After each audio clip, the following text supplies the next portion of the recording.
sapinya besar-besar ya Pak? Penggemukan sapi juga. Sapi ya Pak. Ini dikasih makan apa Pak? Pindahkan ke sini. Begitu.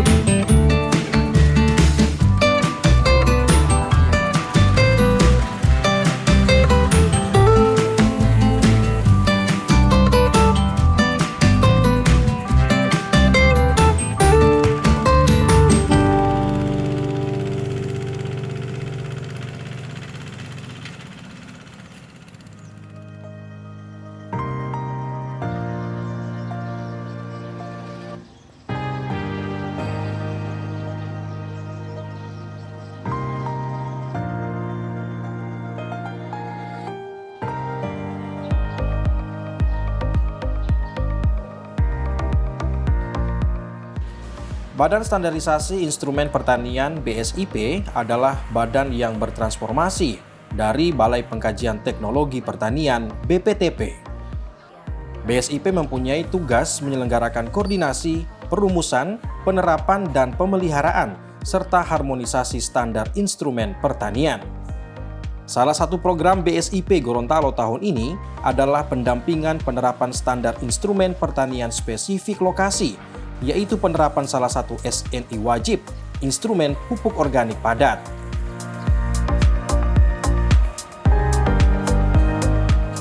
Tugas baru dari BSIP yaitu kita menerapkan, mendampingi, dan mendiseminasikan standar instrumen pertanian yang ada di Provinsi Gorontalo. Jadi BSIP seluruh provinsi itu mempunyai tugas spesifik lokasi tergantung dari kebutuhan setiap provinsi. Nah, salah satunya yaitu bagaimana kami mendampingi stakeholder atau binaan kami untuk terstandar. Nah, standar ini merupakan peningkatan jaminan mutu dari semua produk-produk teknologi pertanian yang ada di Provinsi Gorontalo.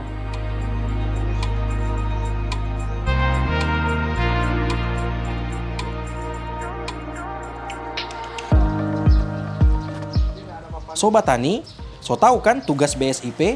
Salah satunya program pendampingan.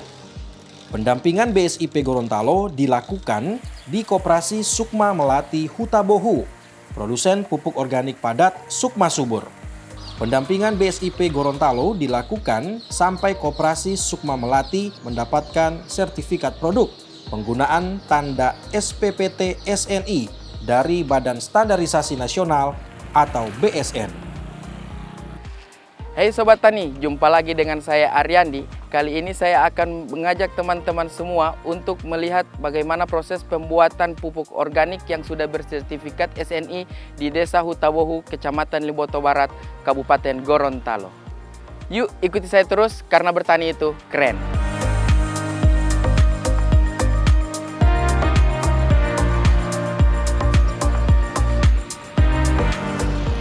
Sobat Tani, Desa Hutabohu ini salah satu sentra pertanian di Kabupaten Gorontalo dan telah ditetapkan sebagai kawasan pertanian organik.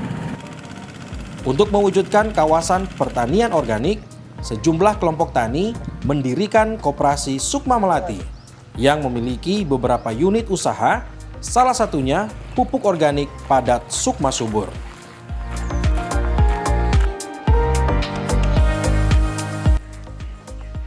Sobat Tani, saat ini saya sudah berada di kelompok tani Lamuta 3. Kita akan menemui ketua kelompoknya. Yuk. Assalamualaikum. Waalaikumsalam. Dengan Pak Arifin ya? Ya. Saya Aryandi dari Ayo Bertani TVRI. Gimana kabarnya Pak? Alhamdulillah baik. Baik ya Pak. Ini Pak, saya mau bertanya-tanya sedikit tentang Koperasi Sukma Melati itu dinaungi berapa kelompok saja Pak? Kalau untuk koperasi kami itu ada 25 anggota. Itu berdirinya dari akhir 2022. Dari 2000. Terus ada berapa kelompok tani saja yang di bawah naungan Itu Koperasi Sukma Melati? ada 4 dari kelompok Lamuta 2. Lamuta 2 dengan Kawah 1, Kawah 2. Jadi ada 4 kelompok ya Pak? Iya. Terus Pak, ada hasil produk apa saja yang dihasilkan dari Koperasi Sukma Melati Pak? Kalau untuk produksi dari Sukma Melati itu ada beberapa produksi, yaitu terutama untuk pupuk Sukma Subur ini. Oh, ini ya, Pak. Terus ini apa, Pak? Ini MA11. MA11. MA11 ini apa, Pak? MA11 ini adalah bahan untuk pengurai pupuknya, Pak. Oh, gitu ya, Pak. Ini diproduksi sejak kapan, Pak? Bergerak Koperasi Sukma Tani itu memproduksi ini dari sejak kapan? Kalau untuk awalnya itu beli ini dari Lamuta 3, ini dari tahun 2021 kami mulai untuk mengembangkan MA11 ini. Oh, gitu ya, Pak. Jadi ada 2 produk ya, dari MA11 sama Pupuk, ada juga benih. oh, benih Sama beras organik. beras organik juga ya, Pak. Kalau ini barcode-nya, barcode untuk apa, Pak? Biasanya ini di petani itu pakai sekarang sudah canggih, sudah pakai Android, kurang scan materinya untuk pembuatan pupuk sudah masuk di barcode itu. Jadi sudah ada aplikasinya ya? Iya. Bisa tidak, Pak, saya melihat proses pembuatan pupuk organik ini? Oh bisa Pak, ini ada tempat produksinya. Oh, siap. Siap.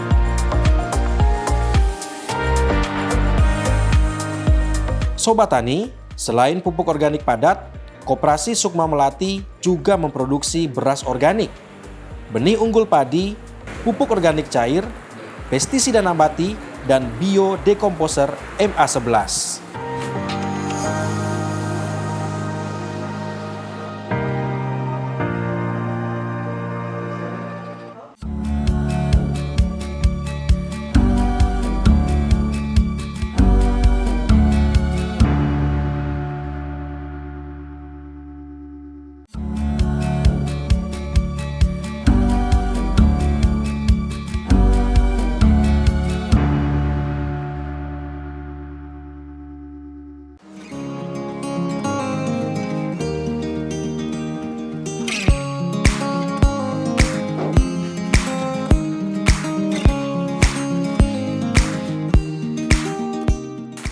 Sobat Tani, Koperasi Sukma Melati Hutabohu telah memproduksi pupuk organik padat secara kontinu setiap bulannya dengan kapasitas kurang lebih 3 ton.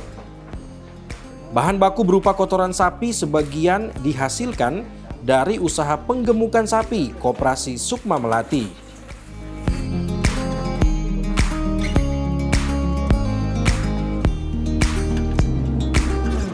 Ini kandang-kandang kami Pak untuk proses untuk pupuknya.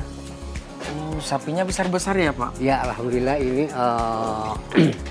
kegiatan-kegiatan kami ini di kelompok ini untuk pengembangan juga sapi, penggemukan sapi Bukan sapi ya, Pak. Ini dikasih makan apa, Pak? Ini sapi kami ini cuma jerami dengan dedaknya untuk kami kasih makan sapinya Pak. Oh, ini jerami yang dikasih makan sama sapi ya, Pak? Iya, ini jerami untuk setelah ini kami ambil untuk ini, kami bisa juga semprot dengan MA11 juga, sehingga sapi ini sampai dia kalau untuk ini baru umur 2 bulan dimasukkan ke kandang ini. Ini memang ini keruh sekali. Kenapa bisa sapinya makan jerami yang kering begini? Ini paling bagus itu jerami keringnya itu karena apa? Dia menyehatkan untuk sapi karena apa? Dia itu terhindari dari bakteri-bakteri yang jahat itu. Kalau dia basah itu memang ada perlakuan-perlakuan. Harus ada perlakuan khusus yang kalau yang basah ya, Pak. Iya. Jadi ini jerami yang kering ini ada kemungkinan kecil terserang bakteri-bakteri itu. Iya. Kalau untuk kering dia memang aman untuk dikonsumsi sapi. Siap. Ini ada berapa ekor di sini, Pak? Ini yang sekarang ini ada 8 di sini. Memang ada sekitar 18. 18. Terus yang lainnya? Ada di ini yang ini betina udah melahirkan itu dipisahkan. Oh, yang mau melahirkan ada tempat khususnya lagi? Iya, dipisahkan. Terus gini, Pak, ini kan kotoran-kotorannya ini saya lihat terpisah. Ini kotorannya dibuat untuk apa? Kotorannya ini dibuat untuk pupuk. Oh, pupuk yang tadi? Iya. Oh, jadi dihasilkan dari kotoran-kotoran Iya. Terus proses pembuatannya? Nah ini dari awal ini setelah dia keluarnya malam itu kami pisahkan untuk ke belakangnya. Dia prosesnya 1 minggu sampai 2 minggu. Dia penyemprotan dengan MA11 juga di situ supaya dia untuk cepat untuk proses pengeringan kotorannya itu. Jadi malam dia berproses untuk pembuangan kotoran, paginya itu langsung dipisahkan. Dipisahkan. Terus setelah dipisahkan? Itu disemprotkan dengan MA11. Oh, langsung disemprot? Iya. Atau tunggu berapa lama lagi? Oh, langsung tiap ini disemprot. Langsung disemprot. Ya. Terus setelah sampai dia menjadi pupuk. Setelah dipisahkan 2 minggu, 1 minggu sampai 2 minggu, kami pindahkan ke bak fermentasi kedua. Oh, yang ini ya, Pak? Dia sudah memang sudah kering di sini. Habis dari proses pembuatan itu, dia pindah ke yang kering. Iya. Di sana kan dipisahkan nih, Pak. Ya. Terus kalau dia udah kering pindah ke sini. Pindah ke sini dia selama untuk dia sampai 1 bulan. Terus kan ini dipisahkan, fungsinya apa, Pak? Dipisahkan itu? Dia untuk memisahkan kadar airnya. Oh, kadar air. Iya. Untuk menurunkan kadar air. Iya. Jadi Pak, tadi kan di sana proses pemisahan kotoran sapinya itu kan 2 minggu. Terus kalau di sini Pak, berapa lama di sini? Proses ini memang sesuai standar SOP kami untuk pupuk ini. Dia setelah di sini itu 1 sampai 2 minggu kami pindahkan ke sini. Begitu pindah di sini dia makan waktu 1 bulan. Oh, 1 bulan. Itu pun tetap penyemprotannya itu tetap MA11. Oh, menggunakan Iya. MA11. Setelah dari MA11 di pupuk ini apa Pak? Dia untuk mengurai sisa-sisa masih bakteri-bakteri yang tidak bagus itu yang biar dia cepat ini ya Pak, terurai begitu ya. Jadi iya. dia bisa bentuk kayak tanah begitu ya Pak. Dia mempertahankan nutrisi yang ada di dalam pupuk. Setelah dari proses bak pengeringan ini, tahap selanjutnya apa? Setelah di sini kami kami bongkar itu langsung mau digiling.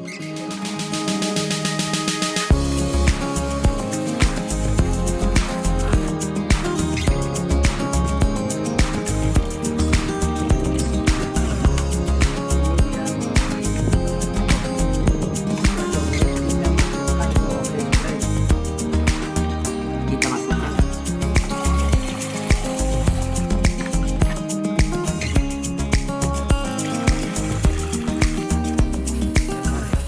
Proses pembuatan pupuk organik padat oleh Koperasi Sukma Melati ini telah memenuhi standar SNI. Kotoran basah dipindahkan ke bak penampungan pertama, kemudian dilakukan penyemprotan dekomposer MA11 secara merata setiap hari selama 2 minggu atau 14 hari. Kemudian, kotoran yang mulai kering dipindahkan ke bak penampungan kedua. Pemberian dekomposer MA11 dilakukan hanya 1 kali saat pemindahan kotoran dari bak fermentasi tahap 1. Kemudian didiamkan kurang lebih 1 bulan sampai kotoran benar-benar kering.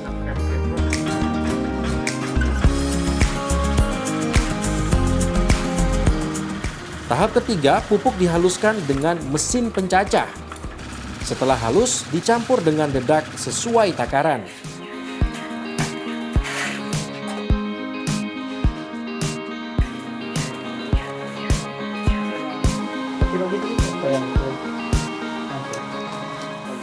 Larutan dekomposer MA11 yang telah dicampur dengan gula pasir disemprotkan secara merata.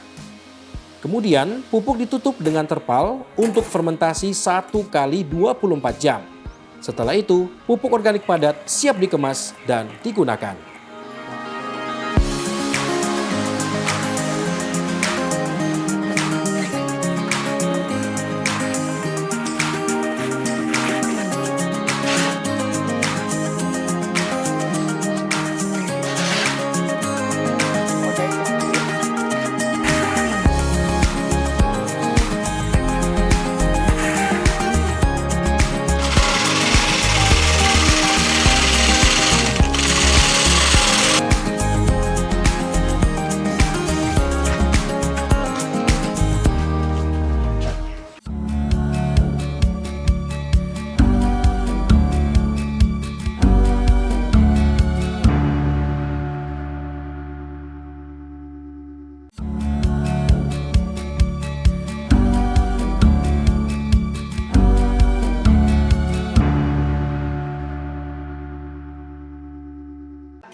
Sobat Tani, untuk menekan biaya produksi pupuk organik padat, Koperasi Sukma Melati memproduksi sendiri biodekomposer MA11.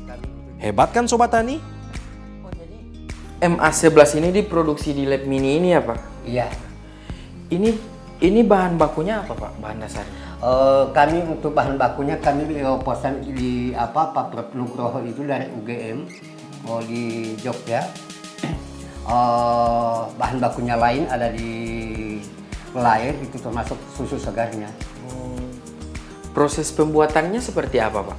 Kalau untuk proses pembuatannya itu kami ambil ethanolnya itu dari Pak Prof Nugroho itu di UGM. Setelah bahan-bahan yang ada di sini sudah ada di Lair itu termasuk susu segar. Setelah sudah siap semua untuk bahan-bahannya, kami buat dari F0 itu ke F1. Dia sampai F1 itu dia makan 3 minggu. Setelah F1-nya ke F1 dia F2 juga 40 hari. 40 hari? Iya, 40 hari.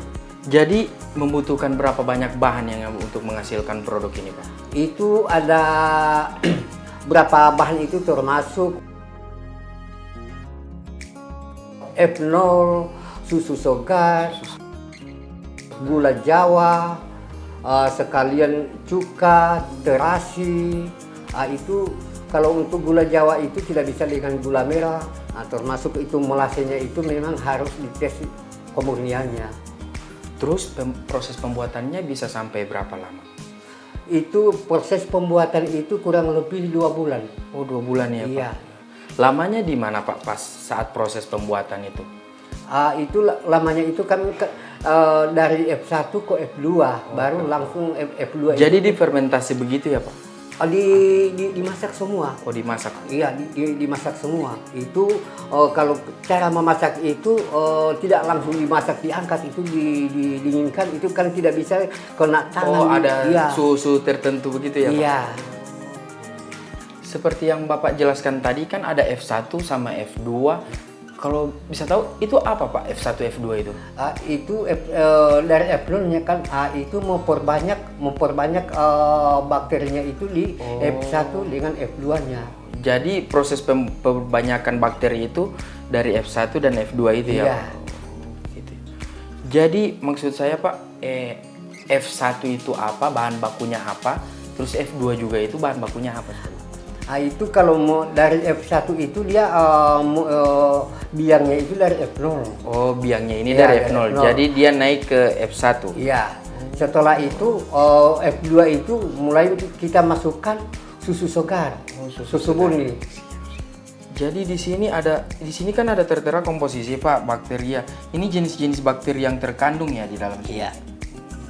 Jadi bakteri ini yang melebur mengurai Mengurai. pembuatan pupuk maupun tanah bisa diurai dengan MA11. Jadi yang bekerja dalam proses penguraian itu bakterinya ya Pak? Iya.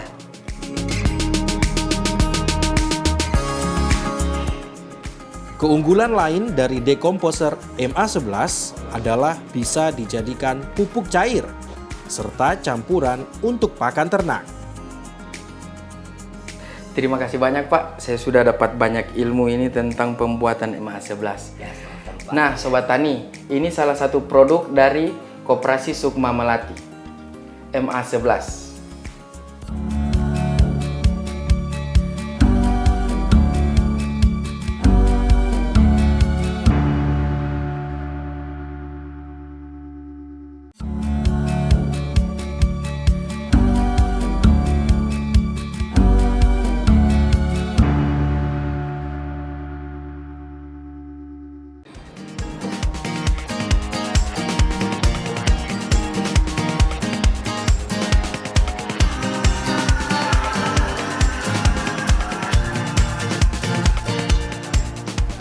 Sobat Tani, sertifikat SNI pupuk organik padat yang telah didapat Koperasi Sukma Melati Hutabohu tidak terlepas dari pendampingan penerapan standarisasi instrumen pertanian spesifik lokasi oleh BSIP Gorontalo sesuai persyaratan SNI 7763.2/2018. Sertifikat SNI akan memberikan jaminan bahwa produk pupuk organik padat yang dihasilkan Koperasi Sukma Melati benar-benar telah menerapkan standar dan memenuhi persyaratan SNI. Jadi tahapannya kami menyeleksi ada beberapa kelompok tani ataupun stakeholder yang kira-kira sudah berjalan. Jadi kami mengevaluasi dari beberapa kelompok tani, akhirnya kelompok tani Lamutah 3 terpilih karena memang sudah berjalan beberapa tahun dan menjadi kelompok tani pendamping BPTP sebelumnya, dan kita menentukan karena mulai dari hilir sampai hulu semuanya ada di sini. Nah, seperti kita ketahui bahwa kelompok tani ini menggunakan pupuk organik dan diimplementasikan langsung di padi dengan kelompok tani terkait dengan merupakan salah satu kelompok tani dari binaan BSIP. Nah, itu mungkin yang pertama. Yang kedua, ketika kami pendampingan itu mulai dari awal yang tadinya secara manajemen, sistem manajemennya juga kami perbaiki. Karena untuk mendapatkan sertifikasi yang pertama dinilai itu adalah sistem manajemen mutunya. Nah, kita memulai dari situ. Setelah itu secara implementasi pembuatan pupuk organiknya, karena yang mau disertifikasi adalah pupuk organiknya dan itu adalah output. Kenapa harus disertifikasi? Supaya dia mampu berdaya saing dengan pupuk-pupuk organik yang sudah dikeluarkan oleh perusahaan-perusahaan itu. Dan yang kedua, dengan sertifikasi ini kita ingin menaikkan status bahwa kelompok tani pun atau koperasi mampu membuat itu, walaupun dia hanya merupakan suatu bukan perusahaan besar, tetapi dalam wadah koperasi. Nah, ini alhamdulillah kelompok tani ini dan koperasi ini dengan kerja keras dari semua tim, baik dari koperasi maupun kelompok tani dan tim BSIP mampu mewujudkan itu, dan itu memang salah satu target kami bahwa tahun ini harus tersertifikasi. Dengan harapan dia mampu nanti berdaya saing dengan pupuk organik yang lain yang sudah mungkin existing keluar, dan ini kita memulai dari sini. Dan mudah-mudahan nanti dengan sertifikat ini dia semakin bisa memperluas dan lebih bisa menambah produksinya lebih banyak lagi.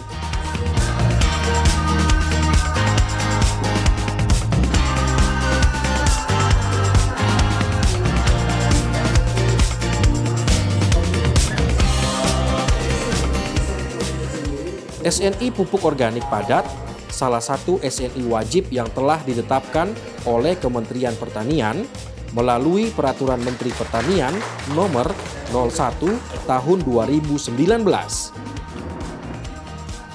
Evaluator kegiatan penerapan standar instrumen pertanian Balai Besar Penerapan Standar Instrumen Pertanian Kementerian Pertanian RI, Dr. Nandang Sunandar mengapresiasi pencapaian Koperasi Sukma Melati Hutabohu mendapatkan sertifikat SNI. Karena selama ini hanya pengusaha atau korporasi yang mendapatkan SNI. Nah, Sobat Tani, kalau mau beli pupuk organik, beli Jo yang ada label SNI, aman dan ramah lingkungan. Jadi saatnya torang kembali ke alam pakai yang organik. Agar pertanian berkelanjutan dapat diwujudkan.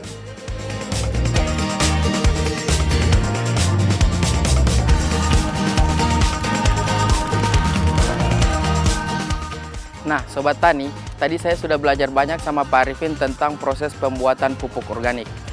Dan ternyata pupuk yang dihasilkan oleh Koperasi Sukma Melati itu sudah bersertifikat SNI dan pastinya mutunya telah terjamin. Nah, Sobat Tani, sudah saatnya kita kembali ke alam dengan menggunakan pupuk organik.